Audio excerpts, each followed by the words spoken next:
मेरा नाम है मोहित और आपका स्वागत हमारे YouTube चैनल हिस्ट्री चैंपियन में।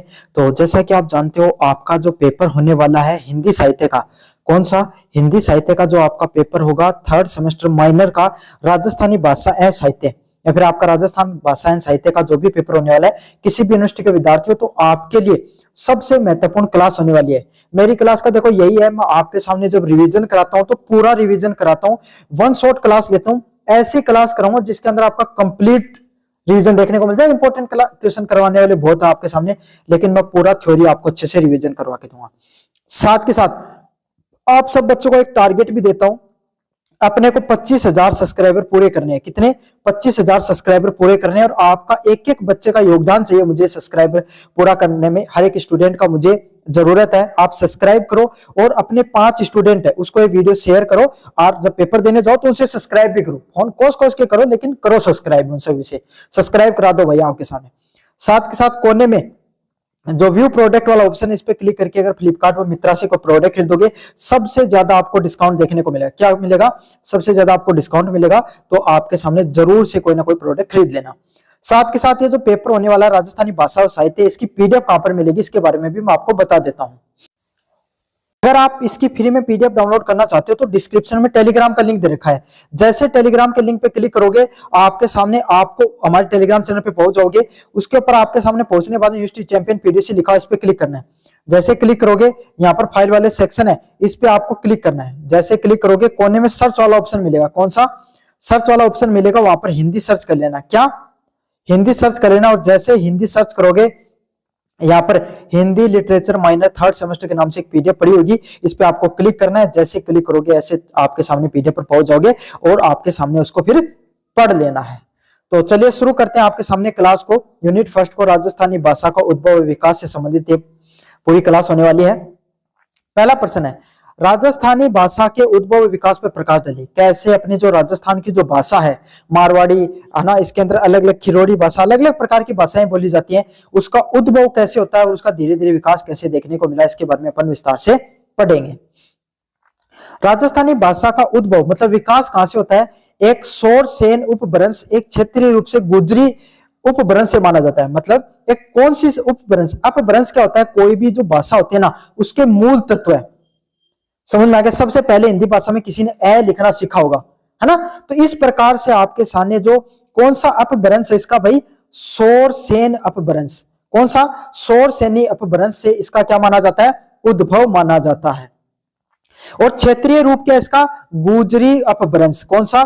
गुजरी अपभ्रंश आपके सामने इसका क्या देखने को मिलता है? इसका क्षेत्रीय रूप देखने को मिलता है। भाषा वैज्ञानिकों के अनुसार 11वीं व 13वीं शताब्दी के बीच में गुजराती के बहुत करीबी थी। मतलब भाई आपके सामने हमारे आसपास कौन सा राज्य पड़ता है? गुजरात। कौन सा पड़ता है भाई आपके सामने? गुजरात। और आपके सामने कहीं ना कहीं जो गुजरी भाषा आपके सामने गुजरी अपभ्रंश की भाषा है, यह आपके सामने जो दक्षिण वाला क्षेत्र है राजस्थान का, वहां से निकल कर आया। और दक्षिणी क्षेत्र है राजस्थान को किससे टच है भाई? उसकी सीमा गुजरात से टच है। तो गुजराती भाषा का कहीं ना कहीं उसमें क्या देखने को मिलता था? मिश्रण देखने को मिलता था। और कब? 11 से लेकर 13वीं शताब्दी तक। 11वीं से लेकर 13वीं शताब्दी तक आपके सामने गुजराती भाषा के लगभग आपके सामने जैसी भाषा थी, जिसे पुरानी राजस्थानी या मारू गुजर भी कहा जाता है। इस भाषा को किसके नाम से जानते थे भाई आपके सामने? पुरानी राजस्थानी भाषा। कौन सी भाषा? पुरानी राजस्थानी भाषा के नाम से भी जाना जाता था। समझ में आ गया? तथा मारू गुजर के नाम से। और कौन से नाम से? मारू गुजर के नाम से भी इसको जाना जाता था। 15वीं शताब्दी के आसपास राजस्थानी एक स्वतंत्र रूप से विकसित हुई। 15वीं शताब्दी के आसपास क्या होता है? जो राजस्थानी जो भाषा है वो स्वतंत्र रूप से विकसित होती है। कैसे विकसित होती है? स्वतंत्र रूप से। स्वतंत्र रूप से मतलब उसका एक अलग से स्वरूप दिखाई पड़ता है राजस्थानी भाषा का 15वीं शताब्दी के आसपास। इसके विकास को 3 चरणों में बांटा गया। जब हम अगर राजस्थानी भाषा को समझते हैं तो उसको 3 चरणों में इसको बांटा गया। पहला है प्राचीन काल। प्राचीन काल में कौन सी भाषा थी? जैन साहित्य की प्रधानता। जब बहुत पुराने समय में जो राजस्थानी भाषा थी उसमें जैन साहित्य है उसका बहुत बड़ा योगदान था। कौन से साहित्य का? जैन साहित्य का। मतलब जैन साहित्यकार है, उन्होंने राजस्थानी भाषा का खूब प्रयोग किया। फिर थोड़ा सा और आगे बढ़ा, जब मध्यकाल आयो, जब मध्यकाल में क्या? चारण साहित्य और डिंगल पिंगल का श्रवण युग। चारण साहित्य क्या हुआ करता था? वो साहित्य जिसमें जो राजा है भाई चारण साहित्य, चारण आपके सामने, आपको पता है भाई जो राजपूत होते हैं, राजपूत समाज के आपके सामने गोत्र देखने को मिलता है, चारण देखने को मिलता है ना भाई आपके सामने। या अगर मेरे से कोई गलती हो रही है और किसी का भी गोत्र है तो मेरे को बता देना भाई, है ना। तो उनके भाई वो राजा हुआ करते थे, राजपूत राजा हुआ करते थे, वो लड़ाई लड़ते थे, तो उनके बारे में बढ़ा चढ़ाकर जो लिखा जाता था उसको चारण साहित्य के नाम से जाना गया। डिंगल व पिंगल, उसका दो भाग में लिखा जाता था। जब वीर रस में जो साहित्य को लिखा जाता था वो डिंगल में, और पिंगल जब आपके सामने श्रृंगार रस प्रेम की बातें करते थे वो साहित्यकार, तो पिंगल भाषा में उसका प्रयोग करते थे। और आधुनिक काल में गद्य व विविध प्रकार के आपके सामने विकास देखने को मिलता है। और जब आज के समय की बात करें तो जिसमें गद्य साहित्य और अलग अलग प्रकार के जो साहित्य का विकास देखने को मिलता है। डॉक्टर टेस्टोरी व जॉन ग्रियर्सन जैसे विद्वानों ने इसे समृद्ध विकसित स्वतंत्र भाषा के रूप में मान्यता दी। अलग अलग प्रकार के डॉक्टर टेस्टोरी और जॉर्ज ग्रियर्सन जैसे विद्वान है, इन्होंने क्या कहा आपके सामने, राजस्थानी भाषा कैसी है, एक स्वतंत्र भाषा के रूप में है। आज भी राजस्थानी में अपनी विभिन्न बोलियों के माध्यम से करोड़ों लोगों को अभिव्यक्त करती है। आज भी राजस्थानी भाषा एक अनेक प्रकार की जो भाषाएं हैं उनका क्या है, मिश्रण दिखाई पड़ता है। क्या दिखाई पड़ता है, उनका मिश्रण दिखाई पड़ता है, और करोड़ों लोग इस भाषा को बोलते हैं। अगले वाला है 2 नंबर प्रश्न। 1 नंबर प्रश्न मैंने आपको अच्छे से पढ़ा दिया यूनिट फर्स्ट का। अगले वाले प्रश्न की तरफ बढ़े। राजस्थानी भाषा को भाषिक विशेषताओं व ऐतिहासिक महत्व के बारे में स्पष्ट कीजिए। तो राजस्थानी भाषा का भाषिक महत्व क्या होता है और ऐतिहासिक महत्व क्या, उसके बारे में बताएंगे। मतलब भाषा का क्या महत्व है, कौन से शब्दों का ज्यादातर प्रयोग किया जाता है, उसके बारे में विस्तार से अपन पढ़ेंगे। राजस्थानी भाषा ने अपनी विशिष्ट ध्वन्यात्मक व व्याकरणिक पहचान है। मतलब जो राजस्थानी भाषा ना, वो सिर्फ आपके सामने ऐसे नहीं कि उसके अंदर व्याकरण का महत्व नहीं है, उसके अंदर ध्वनि का महत्व नहीं, बिल्कुल महत्व है। व्याकरण का भी अच्छा प्रयोग किया जाता है और ध्वनि का भी अच्छा प्रयोग किया जाता है। किसका, ध्वनि का भी अच्छा प्रयोग किया जाता है और व्याकरण का भी अच्छा खासा प्रयोग देखने को मिलता है। इसकी प्रमुख भाषिक पहचान ठय भाषा में है। अड़य भाषा होती है ना आपके सामने, उसमें आपका प्रयोग देखने को मिलता है। जैसे बाल की जगह बाट जैसे शब्दों का द्वि रूप में अपन प्रयोग करते हैं। कोरियो को अपन कार्यों बोलते हैं ना अपन। तो इस प्रकार से जो ए लगाना, डे लगाना, छ लगाना, है लगाना, च लगाना, इस प्रकार के कुछ अंतिम शब्दों को अपन क्या करते हैं भाई, बोलते हैं। डिंगल भाषा आपके सामने, जैसा कि मैंने बताया था, डिंगल भाषा ओजस्वी भाषा है। ओजस्वी मतलब वीर रस की प्रधानता देखने को मिलती है। भाई राजस्थान का जो राजस्थानी में जितने भी जो अपने राजस्थान को वीरों की भूमि बोला जाता है, खूब युद्ध लड़े राजस्थान के वीरों ने। तो इससे क्या हुआ, उनके बारे में जो लिखा गया, उन्होंने जो वीरता की लड़ाई लड़ी, उनके बारे में जो लिखा गया वो किस भाषा में लिखा गया, राजस्थान की डिंगल भाषा में लिखा गया। किस भाषा में, राजस्थान की डिंगल भाषा में लिखा गया। यह भाषा अनुनासिक विशेष क्रिया रूपों के लिए जानी जाती है। और किस चीज के लिए पहचाना भाई, एकदम अनुशासिक, मतलब एकदम इसमें बहुत ओजस्व है, वीर रस की प्रधानता। आपको पढ़ने के बाद एकदम मोटिवेशन आ जाएगा एक प्रकार से, इस प्रकार की भाषा दिखाई पड़ती है। इसका ऐतिहासिक महत्व बहुत अधिक है, और इसका क्या है, इतिहास से संबंधित है, तो इसका ऐतिहासिक महत्व भी दिखाई पड़ता है। क्योंकि राजस्थान का अधिकांश मध्यकालीन इतिहास चारण, भाट व जैन कवियों द्वारा राजस्थान में लिखा गया। क्यों, क्योंकि राजस्थान का जितना भी जो मध्यकाल का साहित्य है ना, कौन सा मध्यकालीन साहित्य है, यह आपके सामने जो अलग अलग प्रकार के साहित्यकार थे, जैसे चारण समाज के साहित्यकार, भाट समाज के साहित्यकार, और जो जैन कवि हैं, कौन है, जैन कवियों द्वारा राजस्थान में ही लिखा गया था। प्रमुख रूप से पृथ्वीराज रासो, काहनडे प्रबंध व विभिन्न प्रकार के ख्यातों ने भारत के वीर साहित्य को समझना असंभव है। मतलब अगर भारत में जितने वीर हैं उनके साहित्य के बारे में पढ़ते हो, मतलब भाई जितने भी अगर वीरता से संबंधित कहानियां लिखी गई हैं, तो उसमें प्रमुख नाम कौन सा है, पृथ्वीराज रासो, कानड़देव प्रबंध और ख्यात हैं। और ये किससे संबंधित रखते हैं, राजस्थान के साहित्य से संबंधित रखते हैं। समझ में आ गया। तो वीरों की अगर साहित्य को समझना चाहते हो तो आपको राजस्थान का साहित्य पढ़ना ही पड़ेगा, है ना। इसमें भी पृथ्वीराज रासो, कानड़देव प्रबंध और अनेक प्रकार की ख्यात दिखाई पड़ती है।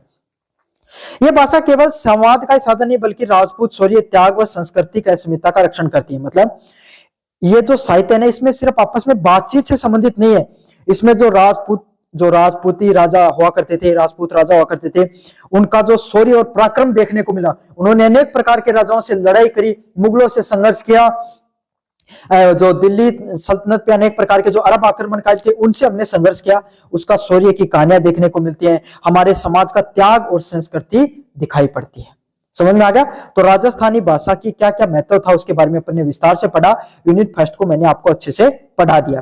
चलिए भाई बच्चों, आपके सामने जो अपना यूनिट नंबर सेकंड है उसको आपके सामने अपन क्या करने वाले हैं, शुरू करने वाले हैं, जिसमें वो बोलियों व साहित्य विकास से संबंधित आपके सामने प्रश्न देखने को मिलते हैं।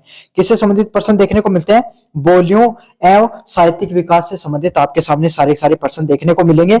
जिसमें 3 नंबर प्रश्न की बात करें आपके सामने, राजस्थानी भाषा में प्रमुख बोलियों का परिचय उदाहरण सहित बताइए कि राजस्थानी भाषा में कौन कौन सी बोलियां बोली जाती हैं, उसके बारे में आपको विस्तार से बताना है। राजस्थान की बोलियां उसकी संस्कृति व विविधता का आधार है। मतलब राजस्थान में जितनी भी बोलियां बोली जाती है ना, वो उसकी संस्कृति के बारे में बताती है और उसकी विविधता के बारे में बताती है कि हमारी राजस्थान है उसके अंदर कितनी विविधता पर दिखाई देती है, कितने प्रकार की बोलियां बोली जाती हैं। पहली बात करूं तो मारवाड़ी, कौन सी भाषा बोली जाती है भाई आपके सामने? मारवाड़ी भाषा। यह पश्चिमी राजस्थान में जोधपुर बीकानेर की कुछ मुख्य बोली और साहित्य की दृष्टि से सबसे समृद्ध है। मतलब मारवाड़ी भाषा कौन सी है भाई आपके सामने? जो पश्चिमी राजस्थान है, कौन सा राजस्थान? आपके सामने जो जोधपुर बीकानेर है ना, बाड़मेर में आपके सामने मुख्यतः बोली जाती है। और जो पुराना साहित्य है राजस्थान का जो पुराना साहित्य है वो लगभग मारवाड़ी भाषा में देखने को मिलता है। कौन सी भाषा में? मारवाड़ी भाषा में देखने को मिलता है।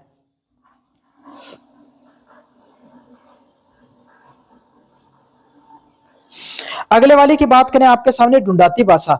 यह जयपुर, टोंक, अजमेर के क्षेत्र में बोले जाने वाली भाषा। इसमें 6 शब्द का प्रयोग अधिक होता है।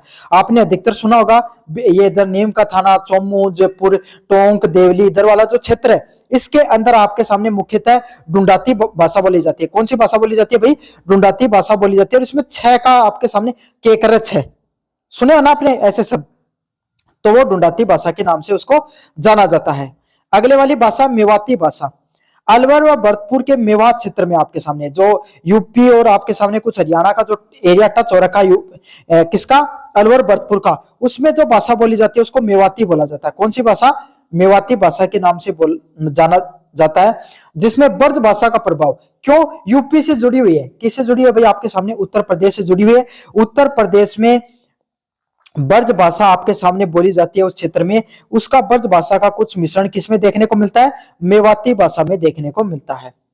मालवी, दक्षिणी राजस्थान में झालावाड़ व प्रतापगढ़ में जो भाषा बोली जाती है उसको मालवी बोला जाता है। क्या बोला जाता है? मालवी भाषा। आपके सामने जो दक्षिणी राजस्थान का क्षेत्र है झालावाड़, प्रतापगढ़, उसमें यह भाषा बोली जाती है।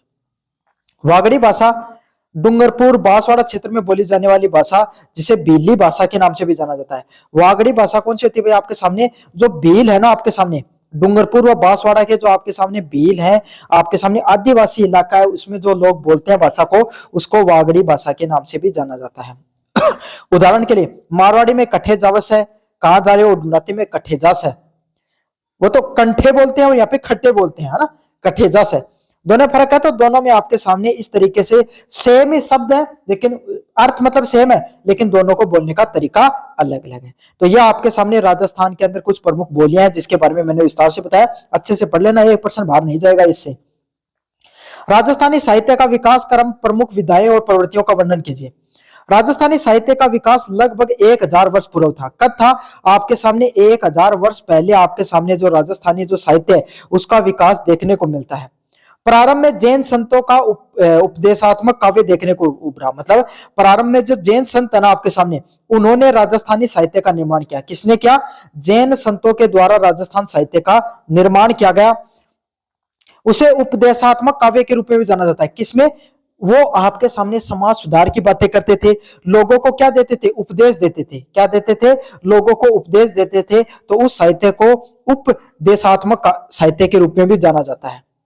मध्यकाल में चारण साहित्य, जिसमें वीर गाथाएं, जो अलग अलग प्रकार के राजा महाराजाओं की वीर गाथाएं, भक्ति साहित्य जिसमें मीरा व दादू को, इन्होंने इस साहित्य को अलग ऊंचाइयों तक पहुंचाया। मतलब मध्यकाल में क्या होता है? जो चारण साहित्य दिखाई पड़ता है। कौन सा साहित्य? चारण साहित्य दिखाई पड़ता है। और भक्ति साहित्य में मीरा व दादू के द्वारा आपके सामने जो साहित्य वो लिखा गया। तो हम हमारे साहित्य को 3 भागों में बांटते हैं। पहले वाला प्राचीन साहित्य का राजस्थानी साहित्य, जिसमें जैन संतों के द्वारा इतिहास साहित्य लिखा गया। फिर मध्यकाल में चारण आपके सामने जो चारण साहित्य है जिसमें वीर गाथाओं के द्वारा, और भक्ति साहित्य है जिसमें मीरा व दादू ने अपना साहित्य लिखा।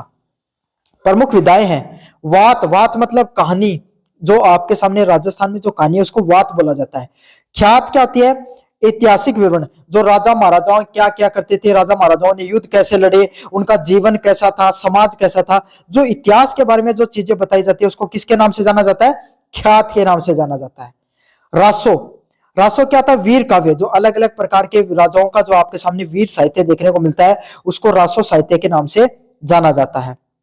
और वेली, राजस्थान के साहित्य की प्रमुख प्रवृत्तियां जिसमें वीरता, स्वाभिमान, भक्ति, नैतिकता और श्रृंगार है। क्या क्या देखने को मिलता है? राजस्थान के साहित्य में जो राजा है उनकी वीरता के साथ, वीरता का परिचय देखने को मिलता है, वो आपस में लड़ाई लड़ते थे, वीरता और साहस की जो कहानियां देखने को मिलती है वो देखने को मिलता है। स्वाभिमान, हमने अपनी जान दे दी लेकिन कभी भी अपना राजपाट किसी को नहीं सौंपा। स्वाभिमान और नैतिकता, हमने अपने जान तक झोंक दी दूसरे राजाओं का राजपाट बचाने के लिए, और प्रेम की भावना भी देखने को मिलती है। अनेक प्रकार के युद्धों का संजीव वर्णन है डिंगल शैली में देखने को मिलता है। मतलब अलग अलग प्रकार का जो साहित्य है, राजस्थानी साहित्य है, उसमें जो राजा हैं वो किस प्रकार से युद्ध करते थे उसके बारे में वर्णन किस शैली में है? डिंगल शैली में किया गया है। कौन सी शैली में? डिंगल शैली में वर्णन किया गया। आधुनिक काल में विजयदान देथा जैसे रचनाकारों ने लोक गाथाओं के माध्यम से वैश्विक पहचान बताई, और आज के समय में विजयदान देथा जैसे आपके सामने जो प्रमुख लोक कथाओं के साहित्यकार है, कौन से लोक कथाएं उनके साहित्यकार हैं विजयदान देथा, उन जैसे साहित्यकारों ने क्या किया? भारत में राजस्थानी साहित्य को एक अलग पहचान दिलाई है। समझ में आ गया? तो यूनिट नंबर 2 के बारे में मैंने आपको अच्छे से पढ़ा दिया है। आपका एक काम है, चैनल को सब्सक्राइब जरूर से कर देना है। 25,000 सब्सक्राइबर का जो आपको टारगेट दिया मैंने आपको, करो भाई, उसको पूरा करना अपने को, 25,000 सब्सक्राइबरों को। चलिए, राजस्थानी साहित्य के प्रमुख रचनाओं और उनकी रचनाकारों और उनकी प्रमुख रचनाओं परिचय दीजिए। राजस्थान साहित्य हुआ ना, उसमें कौन कौन से प्रमुख साहित्यकार हुए, किन्होंने प्रमुख साहित्य लिखा और उनकी रचनाओं का नाम क्या, उसके बारे में पढ़ना मोस्ट इंपोर्टेंट है। ये भी प्रश्न आएगा भाई। राजस्थानी साहित्य का महान विभूतियों द्वारा सिंचा गया, मतलब राजस्थान का जो साहित्य है ना वो अलग अलग प्रकार के जो महान साहित्यकार हैं उनके द्वारा उसमें रचना की गई है। प्राचीन काल में चंद्रबरदाई के द्वारा पृथ्वीराज रासो लिखी गई। तो ये नाम रट लो भाई, किसका? चंद्रबरदाई का। समझ में आ गया? चंद्रबरदाई का नाम रट लो जिन्होंने पृथ्वीराज रासो लिखी। नरपति नलह है, नरपति नालय के द्वारा बिसलदेव रासो लिखा गया। किसके द्वारा? बिसलदेव रासो किसके द्वारा लिखा गया? नरपति नालय के द्वारा बिसलदेव रासो लिखा गया। मध्यकाल के मानव कवि कौन है? सूर्यमल मिश्रण के द्वारा वंश भास्कर और वीर सतसई जैसा साहित्य लिखा गया। मतलब मध्यकाल के कई प्रमुख साहित्यकार हैं जिसमें सूर्यमल मिश्र हैं जिन्होंने वंश भास्कर और वीर सतसई जैसे साहित्य का रचना की, जिन्हें राज कवि का भी दर्जा मिलता है। कौन से कवि का? राज कवि का दर्जा। राज कवि कौन? वो कवि हुआ करते थे जिन्होंने आपके सामने कोई भी राजा के जो राजा हुआ करता था उसके जो राज दरबार में रहते थे और उस राजा के बारे में लिखा करते थे, उनको राज दरबार कवि के नाम से जाना जाता है।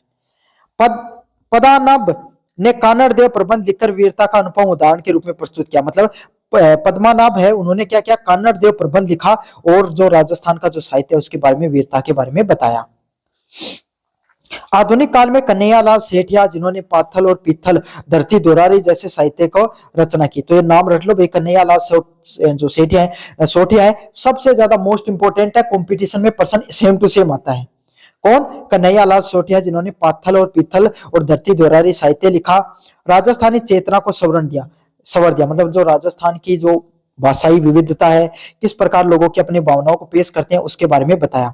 विजयदान देथा के द्वारा बातारी फुलवारी, विजयदान देथा के द्वारा कौन सा लिखा गया? बातारी फुलवारी साहित्य लिखा गया। लोक विधाओं को अमर किया। अन्य रचनाकार है जिसमें चंद्र सिंह बिरकारी के द्वारा लुआ बादली, लक्ष्मी कुमार चुंडावत का नाम भी उल्लेखनीय देखने को मिलता है। किसका? लक्ष्मी कुमार चुंडावत का भी नाम मुख्य रूप से देखने को मिलता है। इन रचनाकारों ने अपनी लेखनी से राजस्थान के मरुधरा, जो राजस्थान की जो भूमि है उसको साहस व संस्कृति को से क्या हमेशा अमर बनाकर रख दिया।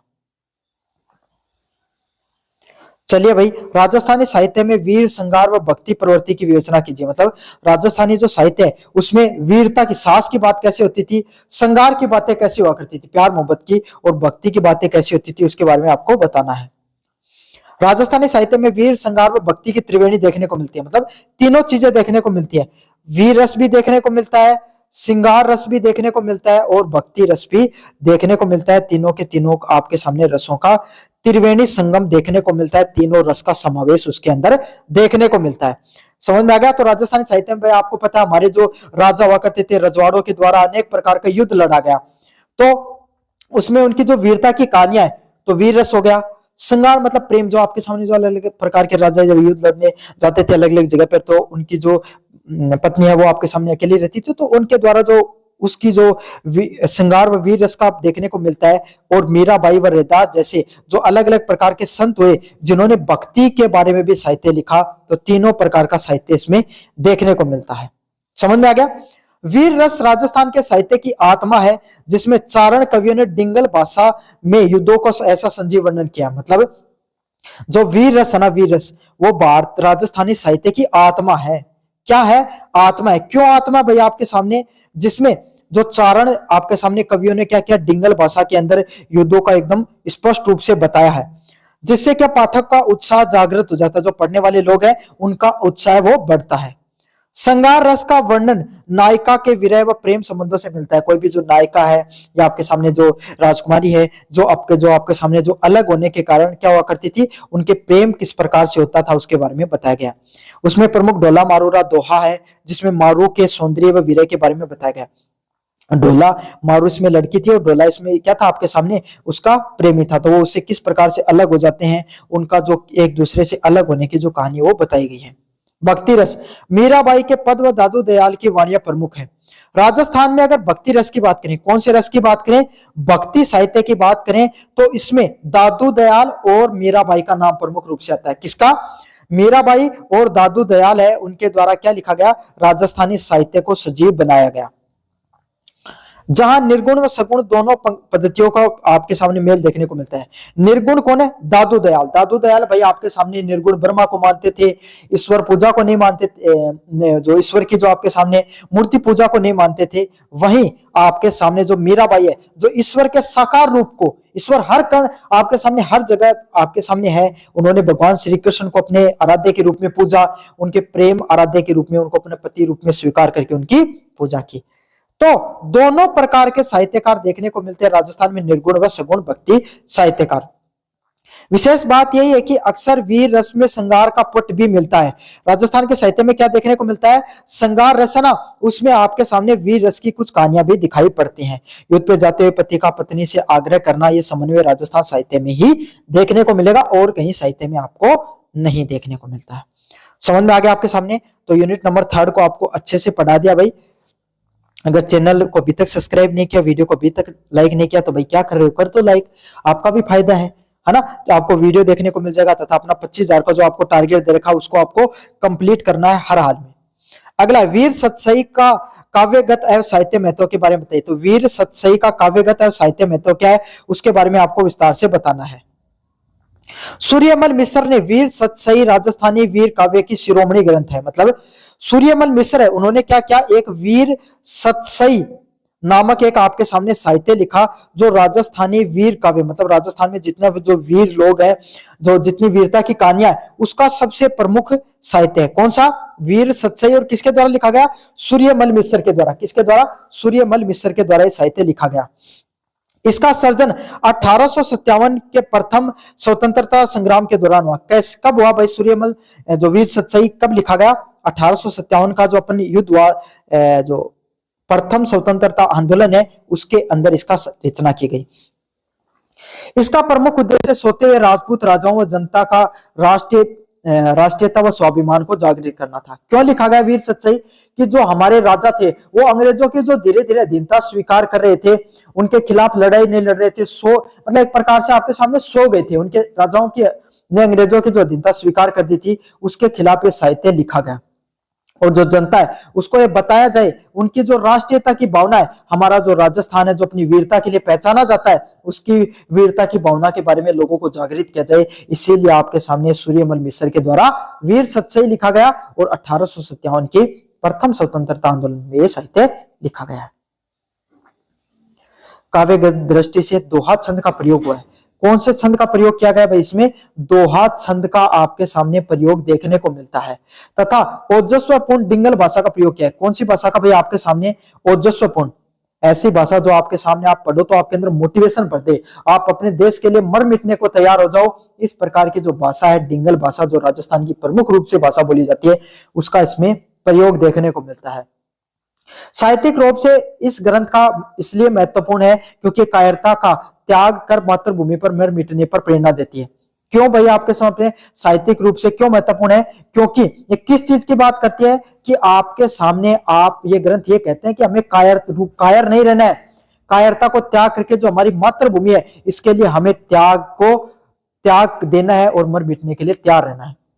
वीर रस के साथ साथ तत्कालीन समाज की नैतिकता और वीरता के जो प्रमाणिकता का चित्र देखने को मिलता है, और वीरता का भी उपनिषद भी कहा जाता है। इसे क्या कहा जाता है? वीरता का उपनिषद के नाम से भी जाना जाता है। उपनिषद क्या होता है? वेदों के बाद में जो साहित्य लिखा गया ना वो उपनिषद थे। मतलब एक बहुत प्रमुख काव्य है हिंदू साहित्य का, हिंदी साहित्य का या हिंदू धर्म के साहित्य का। उसी तरीके से वीरता का उपनिषद किसको कहा जाता है? वीर सतसई को कहा जाता है। चलो भाई, वीर सतसई में छंद 1 से 25 के आधार पर वीर रस की विशेषताओं के बारे में बताओ। वीर सतसई में प्रथम 25 छंदों में वीर रस का रौद्र व उत्साह रूप प्रकट होता है। कैसा रूप प्रकट होता है आपके सामने? रौद्र रूप कौन सा होता है भाई आपके सामने? और उत्साह रूप कौन सा होता है? जिसमें आपके सामने जो एकदम आप एक्टिव हो जाओ। कैसे हो जाओ भाई? एकदम आप एक्टिव हो जाओ, बहुत एकदम मतलब मर मिटने के लिए तैयार हो जाओ, एकदम ओजस्वपूर्ण लड़ाई करने के लिए तैयार हो। उस प्रकार का जो रस होता है उसको ओजस्व या उत्साह या रौद्र के नाम से जाना जाता है। इसकी मुख्य भूमिका विशेषताएं क्षत्रिय धर्म है। कौन से समाज के लोगों के द्वारा किया गया? क्षत्रिय समाज के लोगों के द्वारा, क्षत्रिय धर्म के निभाने वाले लोग हैं उनके द्वारा आपके सामने साहित्य के अंदर ये देखने को मिलता है। मातृभूमि की रक्षा क्या विशेषता है कि आपकी जो मातृभूमि, आपकी जो जीवनी संजीवनी आपको जन्म देने वाली भूमि, मातृभूमि, उसकी रक्षा के लिए आपको दिखाई पड़ता है। यह वीरता केवल पुरुष तक सीमित नहीं थी। यहाँ पे लड़ाई करना, युद्ध करना सिर्फ पुरुष तक सीमित नहीं था, बल्कि माँ और पत्नी भी अपने प्रियजनों को युद्ध के लिए प्रेरित करती थी। क्या करती थी? आपके सामने माँ है, पत्नी है, आपके सामने सगे संबंधी है, भाई है, वो भी जो आपके सामने युद्ध पर जाने वाले हैं ना, उनको ऐसे नहीं कि घर पे रोक लेते थे, अरे नहीं युद्ध पे मत जाओ, तुम्हारी जानवान की हानि हो सकती है। नहीं, वो उन्हें मोटिवेट करते थे कि अपनी देश के लिए, अपनी मातृभूमि के लिए, अपनी जो जीवन दायिनी आपके सामने मातृभूमि है उसके लिए मर मिटने के लिए आपको तैयार रहना है। आपके सामने माँ और पत्नी भी क्या करती थी? अपने युद्ध पर जाने वाले लोगों को उत्साहित करती थी। सूर्यमल मिश्र लिखते हैं, एक राजपूत माता अपने पुत्र को पालने के लिए सिखाती है कि उसे अपनी धरती किसी को नहीं देनी है। मतलब एक राजपूत समाज आपके सामने क्या करता था भाई? आपके सामने राजा हुआ करते थे राजपूत समाज के, उनकी माँ उन्हें यह सिखाती थी अपने राजाओं को कि उनकी जो मातृभूमि है, उनकी जो जमीन है, वो किसी और के पास कभी नहीं जाना चाहिए। इल्या ने देनी अपनी आलरिया हुलराय, मतलब एक कदम, एक छोटा सा टुकड़ा भी पृथ्वी का आपको किसी और को नहीं देना है। इसमें युद्ध का न्योता, मृत्यु का वर्ण करने की खुशी और रणखेत को पीठ न दिखाने का संकल्प है। मतलब क्या दिखाया गया है कि युद्ध का नेता, अगर कोई राजा अगर तुम्हें युद्ध के लिए ललकार रहा है तो युद्ध करो, डरना नहीं है तुम्हें बिल्कुल भी। इस प्रकार की बातें उसमें कही जाती थी। मृत्यु का वर्ण करने की खुशी, मतलब अगर मातृभूमि में, रणभूमि में युद्ध करते समय अगर आप मृत्यु को प्राप्त हो जाते हो, आपको इस बात की खुशी है। ये हमारे समाज के लिए गौरव करने वाली बात है। समझ में आ गया? साथ के साथ रण खेत में पीठ न दिखाने की, और अगर युद्ध लड़ रहे हो चाहे आपको मरना पड़ जाए लेकिन पीठ दिखाकर आपको भागना नहीं है। ये हमारे समाज में चीजें सिखाई जाती थी और यही बात हमारे साहित्य में भी लिखी गई है। यहां मृत्यु को बड़ाई माना गया और कायरता का सबसे बड़ा कलंक। मतलब मृत्यु रणभूमि में किसी व्यक्ति की मृत्यु होना तो एक गौरवशाली बात है राजस्थान के लिए, लोगों के लिए। और अगर कोई व्यक्ति अगर मैदान छोड़ के भाग जाता है तो वो सबसे बड़ी क्या मानी जाती है? कायरता मानी जाती है। तो ये था भाई आपके सामने वीर सतसई के वीर रस की प्रधानताएं। मैंने आपको अच्छे से पढ़ाई है, राजस्थानी भाषा से संबंधित, राजस्थानी भाषा और साहित्य से संबंधित सारी चीजें बता दी हैं। कैसा लगा वीडियो जरूर से बताना, चैनल को जरूर से सब्सक्राइब कर देना। धन्यवाद।